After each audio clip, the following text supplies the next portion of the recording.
Hello students, कैसे हैं आप सब लोग। उम्मीद करती हूँ सब अच्छे होंगे और स्वस्थ होंगे। मैं Meena Rana ICT virtual class में आपका स्वागत करती हूँ। स्टूडेंट्स, हम पढ़ रहे हैं क्लास 7 की हिंदी। तो प्रीवियस लेक्चर में हमने हिंदी व्याकरण में मुहावरे यहाँ पर स्टार्ट किए थे और मुहावरों के बारे में जाना था। कुछ मुहावरे हमने प्रीवियस लेक्चर में आपको लिखाए थे और आज की क्लास में हम आगे के जो कुछ और मुहावरे हैं उनके बारे में हम यहाँ पर पढ़ेंगे। हमने यहाँ पर कहा था आपको कि आप इन मुहावरों का वाक्य प्रयोग घर में करेंगे। उम्मीद कर रही हूँ सभी बच्चों ने इसका वाक्य प्रयोग घर में किया होगा। ठीक है, तो वाक्य प्रयोग आपने अपने हिसाब से करना है, अपने खुद से करना था।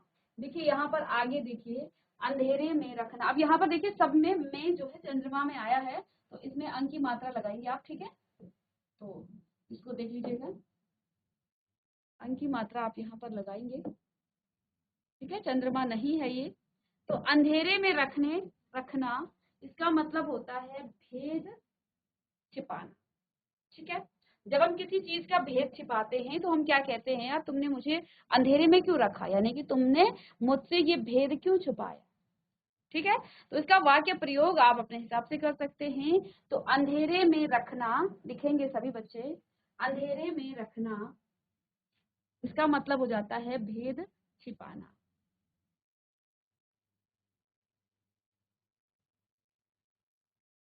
इसके बाद हम कुछ यहाँ पर स्किप करेंगे। ठीक है, अंधेरे उजाले या फिर अकड़ना। अकड़ने का मतलब हो जाता है अकड़ना, घमंड दिखाना। अकड़ना, घमंड दिखाना। ठीक है, अकड़ने का मतलब क्या होता है, घमंड दिखाना। अब आप किसी को कुछ कह रहे हैं और वो अपनी बात पर क्या कर रहा है, नहीं जी मैं ठीक हूँ, मैं सही कह रहा हूँ, तो वो अपनी अकड़ रहा है कि मैं नहीं, मैं सही हूँ। तो इसका मतलब वो आपको घमंड दिखा रहा है। ठीक है, तो इसको लिखेंगे अकड़ना, इसका मतलब हो जाता है घमंड करना या घमंड दिखाना। घमंड करना अकड़ना हो जाएगा। ठीक है, हम कहते हैं, कई बार आप कहते हैं यार ये तो अक्ल का दुश्मन है, यानी कि वो मूर्ख। मूर्ख को क्या कहा जाता है, अक्ल का दुश्मन। तो अक्ल का दुश्मन कौन होगा, जिस पर अक्ल नहीं होगी वो क्या होगा, अक्ल का दुश्मन होगा। ठीक है, तो उसे मूर्ख इसका मतलब हो जाता है। ठीक है, इसके बाद नेक्स्ट है अक्ल चक्राना। अक्ल चक्राना इसका मतलब हो जाता है कुछ समझ में ना आना। अब देखिए, आप अपने पेपर में जब बैठते हैं और जब आपके पेपर में आपको पेपर ऐसा लगता है बहुत टफ आ रहा है, तो आपकी जो अक्ल है वो क्या हो जाता है, वो चकरा जाता है ना। तो फिर आप क्या कहेंगे, यार आज का पेपर देख के मेरी जो अक्ल है वो चकरा गई थी, है ना। यानी कि आपको कुछ भी समझ में नहीं आया। ठीक है, इसको भी आप लिख लेंगे, अक्ल चकराना अर्थात कुछ समझ में ना आना। अक्ल चकराने का मतलब हो जाता है कुछ समझ में ना आना। ठीक है, अक्ल का अंधा अलग अलग है यहाँ पर और ये सभी जो है इंपॉर्टेंट है। अक्ल का अंधा इसका मतलब हो जाता है बेअक्ल होना, यानी कि जिस पर अक्ल ना हो, जिस पर ठीक है बुद्धि ना हो, उसको हम क्या कहते हैं, अक्ल का अंधा होना, बेअक्ल होना। और जब बोलते हैं ना इसको अक्ल आ गई है, तो तब क्या होता है, वो समझ आना। जब बच्चे को आती है, भैया बड़ा हो रहा है बच्चा, तो फिर हम क्या कहते हैं, अरे यार ये तो इस पे अब अक्ल आ रही है। जब वो चीजों को क्या करता है, समझ करके चीजों को समझने लग जाता है, फिर हम क्या कहते हैं, अब इस पे अक्ल आ जाती है। कई बार बच्चे बहुत नादान होते हैं, बहुत शैतान होते हैं, तो फिर हम क्या कहते हैं, बेअक्ल है, अब इस पर अक्ल नहीं है, है ना। चलिए, तो अक्ल आना यानी कि समझ आ जाना। ठीक है ना, समझ आने को क्या बोलते हैं, अक्ल।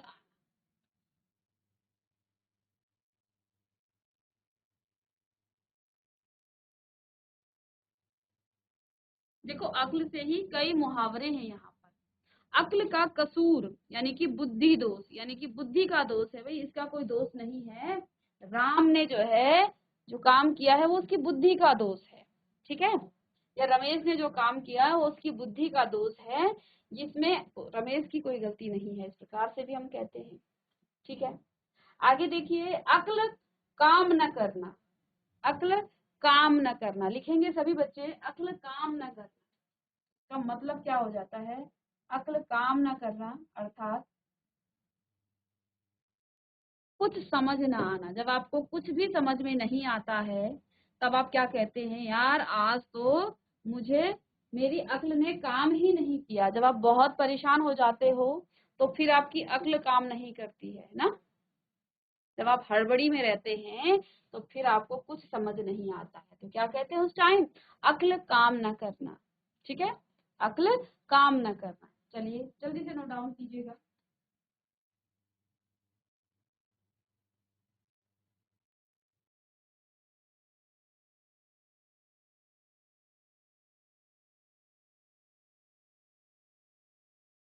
चलिए आगे है, अक्ल के घोड़े दौड़ाना अर्थात तरह तरह की कल्पना करना।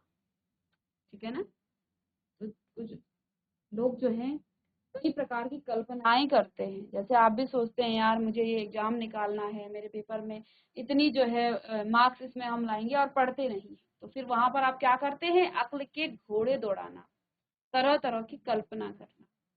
ठीक है। फिर है अक्ल के तोते उड़ना अर्थात होश ठिकाने न रहना। ठीक है। अक्ल के बखिए उधेड़ना अर्थात बुद्धि नष्ट कर देना। अक्ल के बखिए उधेड़ना अर्थात बुद्धि नष्ट करना।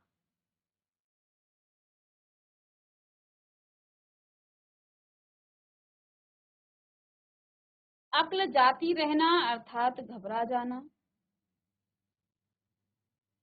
अक्ल ठिकाने होना अर्थात होश में आना। चलिए,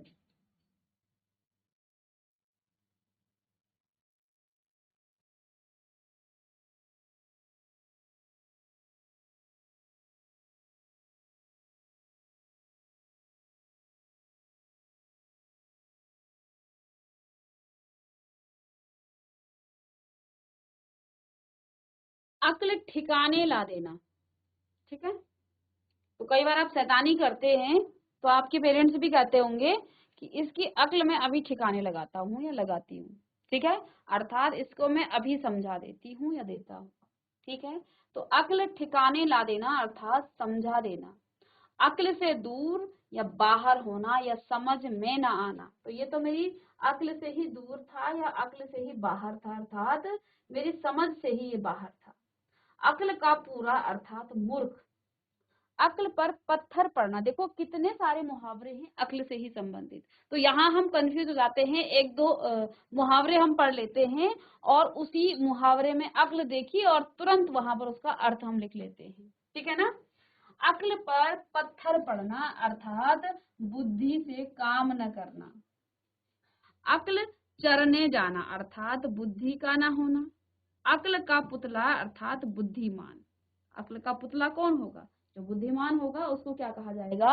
अक्ल का पुतला। ठीक है। तो इसको जल्दी से लिखेंगे।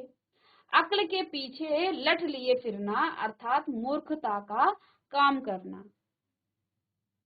अक्ल के पीछे लिए फिरना अर्थात मूर्खता का काम करना। चलिए इसको लिख लेंगे जल्दी।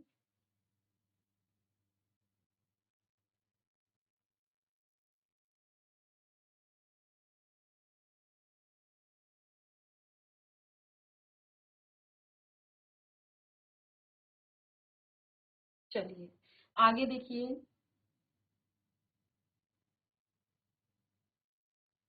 अपनी खिचड़ी खुद पकाना। अपनी खिचड़ी खुद पकाना, इसका मतलब क्या हुआ? मिलजुल कर न रहना।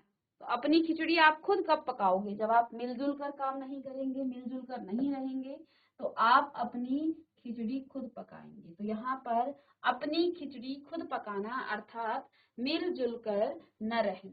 अपना उल्लू सीधा करना, स्वार्थ सिद्ध काम करना। ठीक है। अपना सा मुंह लेकर रहना अर्थात लज्जित होना। अरमान निकालना, मन का गुबार पूरा होना। और अपने मुंह मियाँ मिट्ठू बनना, अपनी बड़ाई अपने आप करना। ये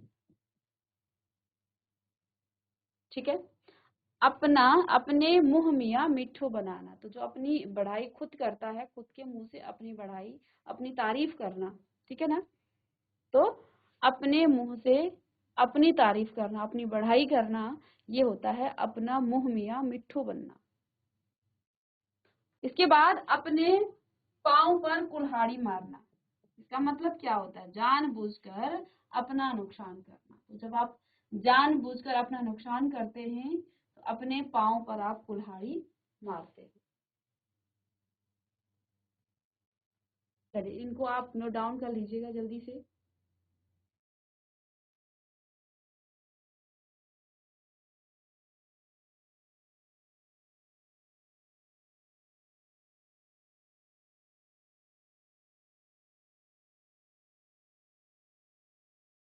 चलिए आगे देखिए,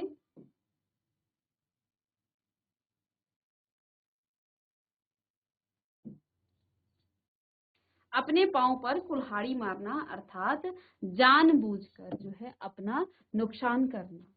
ठीक है, तो उसका वाक्य प्रयोग आप खुद से करेंगे। जैसे आप क्या लिख सकते हैं, जानबूझकर अपना नुकसान करना, वाक्य का प्रयोग आप करेंगे। कौन करता है अपना जानबूझकर नुकसान, ठीक है, जो जानते हुए भी कि इसमें हमारा नुकसान हो रहा है, उसके बावजूद भी वो काम करना जिससे खुद का नुकसान खुद हो। ठीक है, अपना राग आलापन, अलापना, ठीक है, अपना राग अलापना, अपनी ही बातों पर बल देना, अपनी बात कर रहे हैं और उस पर बल देना। ठीक है, तो इसको क्या कहा जाता है, अपना राग अलापना। चलिए अगर मगर करना, अगर मगर कौन करता है, जब आप क्या करते हैं, कोई बहाना आप मारते हैं तो फिर आप क्या करते हैं, अरे ऐसे ऐसे बोलते हैं ना आप, अगर मगर करना। तो जो बहाने मारता है वही क्या करता है, अगर और मगर, कि अगर ऐसा होता, ठीक है, तो ऐसा होता। तो कौन करता है, जो बहाने करता है, बहाने मारता है, वही अगर मगर करता है। तो अगर मगर करना अर्थात बहाना करना। ठीक है, और जो सीधे बहाने नहीं करेगा, सीधी बात बोलेगा, तो वो सीधे अपनी बात कहेगा। और अगर मगर कौन कहेगा, जो कुछ बहाने कर रहा हो। आगे देखिए, अटकलें भिड़ाना, तो यहाँ पर के देखिए ये जो है चंद्रमा नहीं है, ये सभी में जहां जहां आपको ये दिख रहा है, यहाँ पर आप अंक की मात्रा को लगा लेंगे। ठीक है, ये चंद्रमा नहीं है, यहाँ पर भी आपका अंक की मात्रा है। ठीक है, क्योंकि ये आप जानते हैं अनुनासिक वहां नहीं आता है जहां मात्राएं होती हैं, तो यहाँ चंद्रमा नहीं आएगा क्योंकि इसमें मात्राएं हैं पहले। ठीक है ना, तो आगे देखिए, अटकलें भिड़ाना अर्थात उपाय सोचना। ठीक है, तो अगर मगर कराने का मतलब क्या होता है, बहाना करना। अटकलें भिड़ाना अर्थात उपाय सोचना। अपने पैरों पर खड़ा होना, ठीक है, अपने पैरों पर खड़ा होना, स्वावलंबी होना। ठीक है,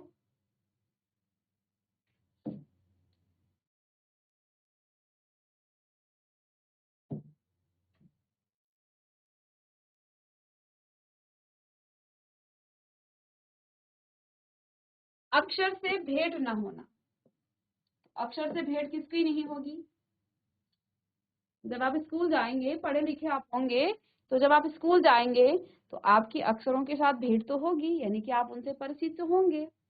इसका मतलब क्या हुआ, जिसने कभी पढ़ा ही ना हो, अनपढ़ होना, अक्षरों से भेंट ना होना, यानी कि अनपढ़ होना।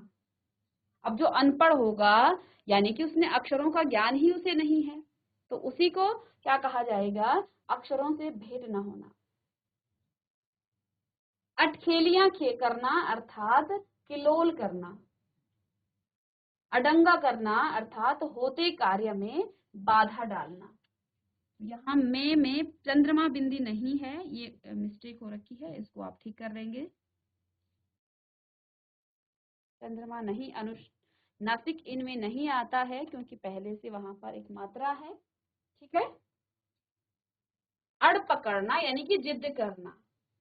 ठीक है, अड़ पकड़ना अर्थात जिद करना या पनाह में आना। अता होना अर्थात मिलना, अता अथाह में पड़ना,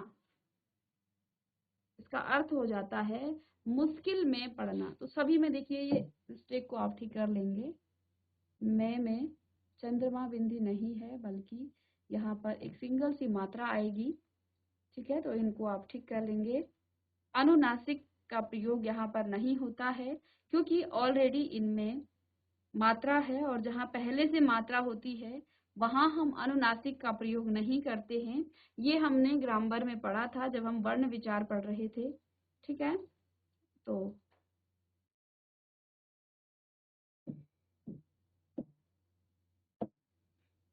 जब आप इसे लिखें तो फिर आप यहाँ पर चंद्रमा को हटा दें।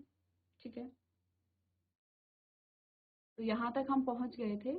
मुश्किल में पढ़ना, अथाह में पढ़ना, अर्थात मुश्किल में पढ़ना। अदब करना, इसके बाद है अदब करना। अदब करने का मतलब हो जाता है सम्मान करना। अदब करना, सम्मान करना। चलिए, इसके बाद है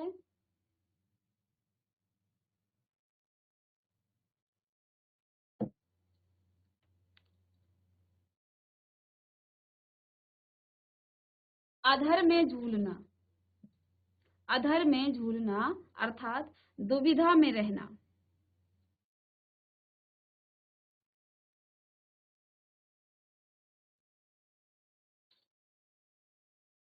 इसके बाद है अधूरा जाना अर्थात असमय ही गर्भपात होना।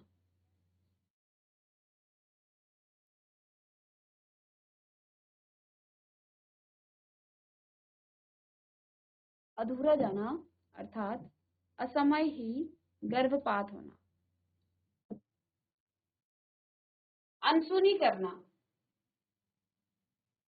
अनसुनी कौन करता है? जानबूझकर उपेक्षा करना।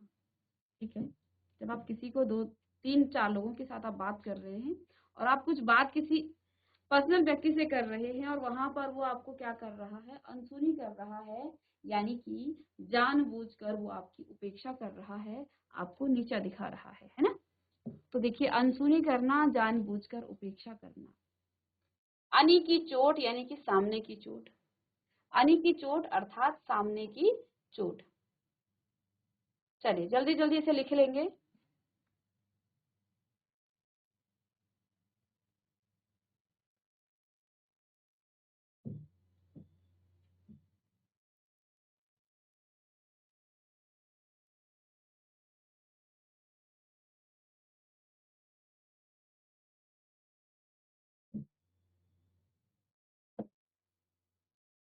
चलिए, नेक्स्ट है अपनी अपनी पढ़ना।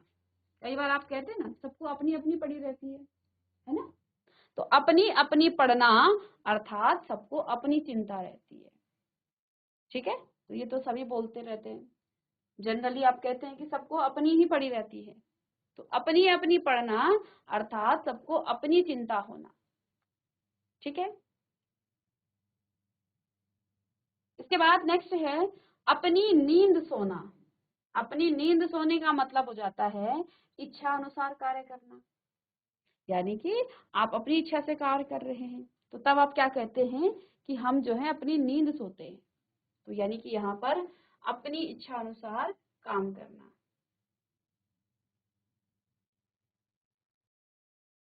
चलिए, इसके बाद देखिए अपना हाथ जगतनाथ।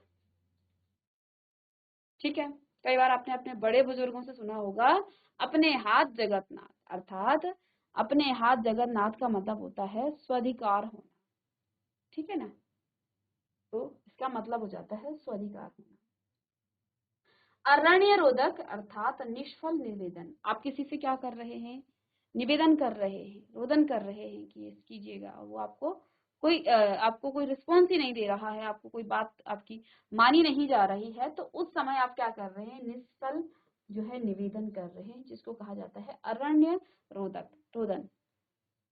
ठीक है, चलिए इसके बाद है अवसर चूकना, यानी कि सहयोग का लाभ न उठाना। तो ये भी हम क्या बोलते हैं कि मैंने अवसर जो है चुका दिया है। तो कई बार ये चीजें हम बोलते हैं, यानी कि सहयोग का लाभ न उठाना।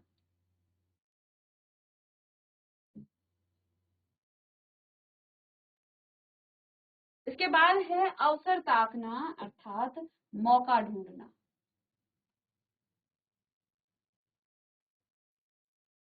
आंख का तारा यानी कि बहुत प्यारा। आंख का तारा यानी कि बहुत प्यारा होना या अति प्रिय जो होता है उसको कहा जाता है आंख का तारा।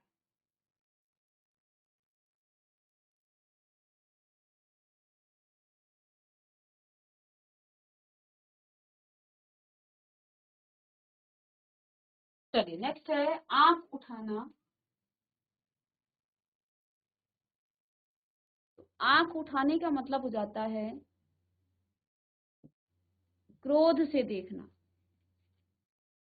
जब आप आंख उठाते हैं यानी कि आप उसे क्रोध से देख रहे हैं। आंख उठाने का मतलब हो जाता है क्रोध से देखना।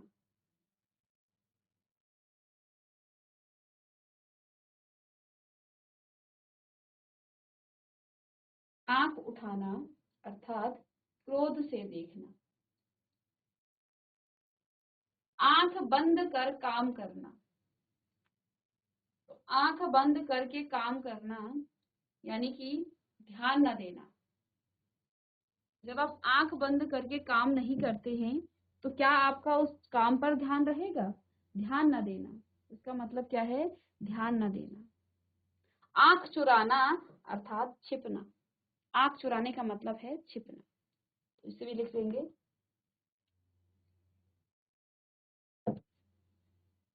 आंख चुराने का मतलब है छिपना।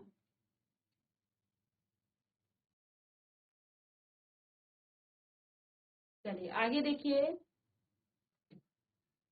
आंख मारना। आंख मारने का मतलब होता है इशारा करना। आप किसी को इशारा करते हैं तो आंख मारते हैं।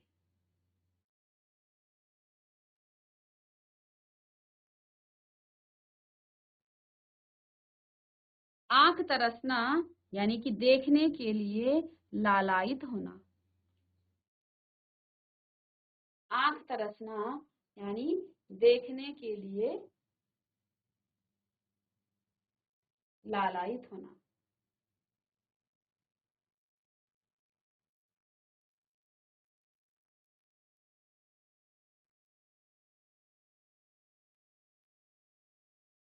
फिर है आंख फेरना यानी कि प्रतिकूल होना।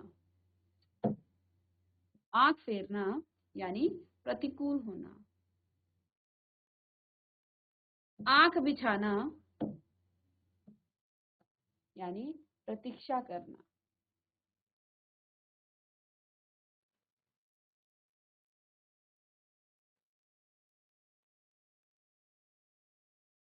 आंख सेकना प्रतीक्षा करना।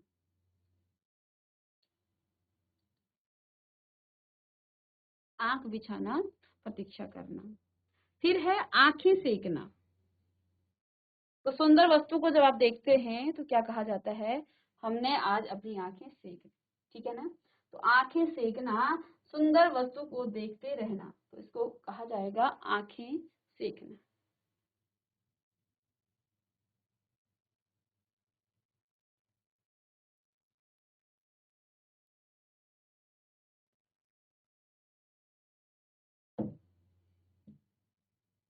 चलिए, आंख उठाना, देखने का साहस करना।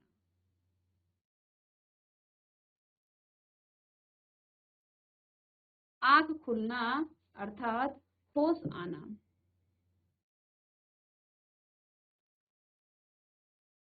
आंख लगना, नींद आना अथवा प्यार होना।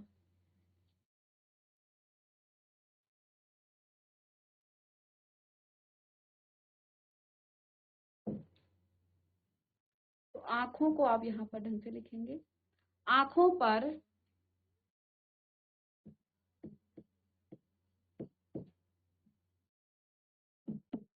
आंखों पर पर्दा पड़ना अर्थात लोभ के कारण सच्चाई न दिखना। तो यहाँ आंखों को ढंग से लिख लेंगे, ठीक है? यहाँ पर ओ की मात्रा और अन की मात्रा। आंखों में समाना अर्थात दिल में बस जाना।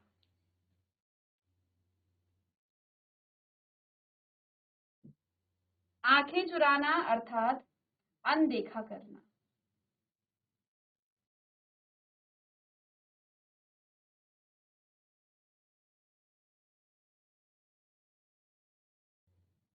चलिए, आंखें चार होना अर्थात सामने आमने सामने होना या प्रेम होना। आंखें चार होना, आमने सामने होना या फिर प्रेम होना। चलिए इसको लिख लेंगे।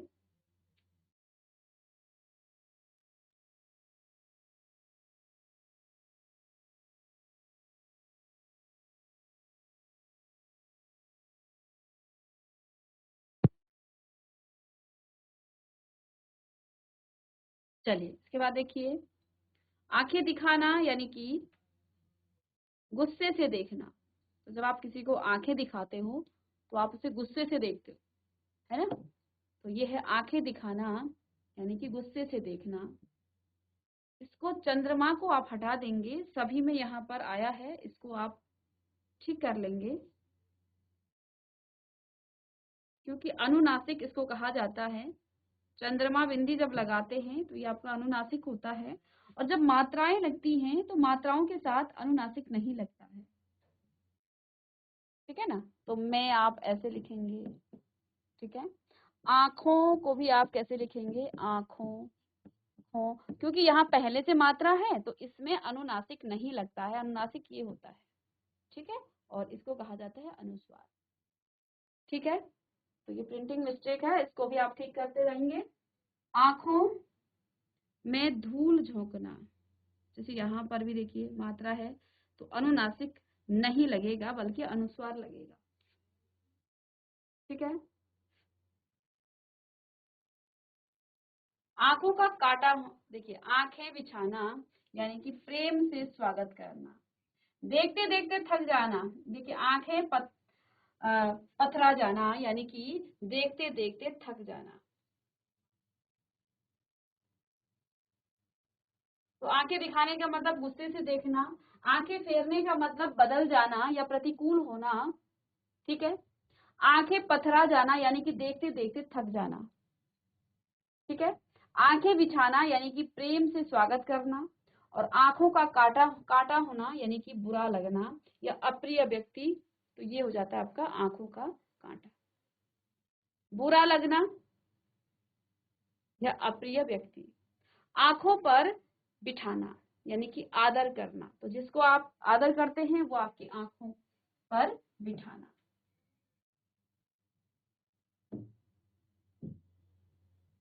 आंखों में धूल झोंकना, धोखा देना, धोखा देना। ऐसे ही आंखों का पानी ढलना यानी कि निर्लज्ज बन जाना। आंखों से गिरना यानी कि आदर समाप्त होना। तो जब आपका आदर समाप्त हो जाता है तो आप आंखों से गिर जाते हो। ऐसे ही आंखों पर पर्दा पड़ना अर्थात बुद्धि भ्रष्ट होना। जब बुद्धि भ्रष्ट होती है तो आपकी आंखों पर पर्दा पड़ जाता है। ठीक है।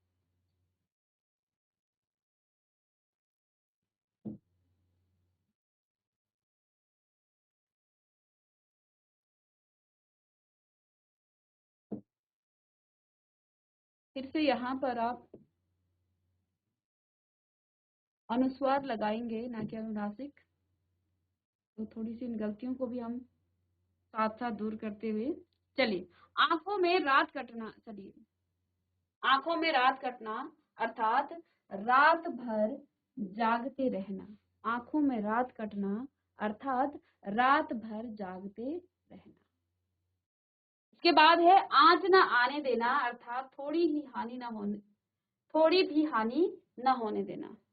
इसको कहा जाता है थोड़ी भी हानि न होना यानी कि आंच न आना। इसका अर्थ है कि थोड़ी सी भी हानि न होना।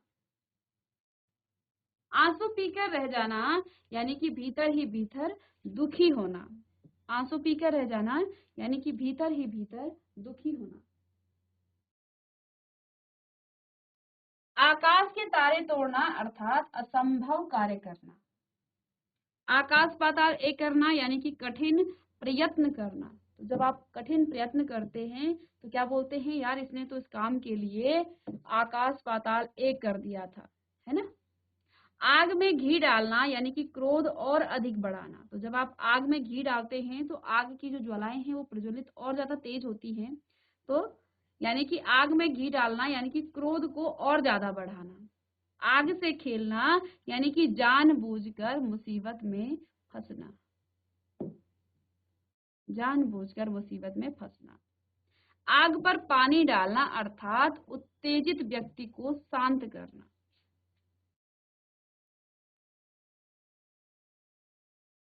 आटे दाल का भाव मालूम होना अर्थात कठिनाई में पड़ जाना। तो देखिए यहाँ पर फिर से आप अनुस्वार लगाएंगे, जहां भी आपको अनुनासिक दिख रहा है मात्राओं के साथ।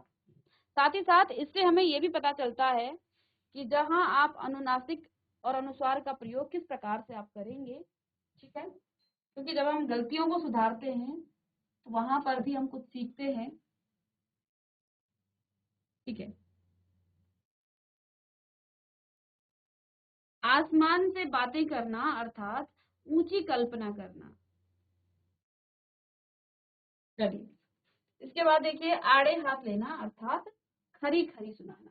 तो इन मुहावरों को आप लिखेंगे और साथ ही साथ फिर से इसका होमवर्क देखिए, आप इनका वाक्य प्रयोग, इन सभी मुहावरों का वाक्य प्रयोग आप होमवर्क करके लाएंगे। जितने भी हमने आज की क्लास में मुहावरों का अर्थ लिखा, वाक्य प्रयोग हर बच्चे का अपने हिसाब से होगा। अपने आप जिस पर भी वाक्य प्रयोग करना चाहें, चाहे आप अपने पड़ोसी पर करें, चाहे आप अपने क्लास के बच्चों पर करें, या फिर अपने घर में ही वाक्य प्रयोग कर सकते हैं, या फिर आप अपने देश शहर किसी में भी आप वाक्य प्रयोग कर सकते हैं, ठीक है। अब वो शब्द मुहावरों के अनुसार होगा, ठीक है।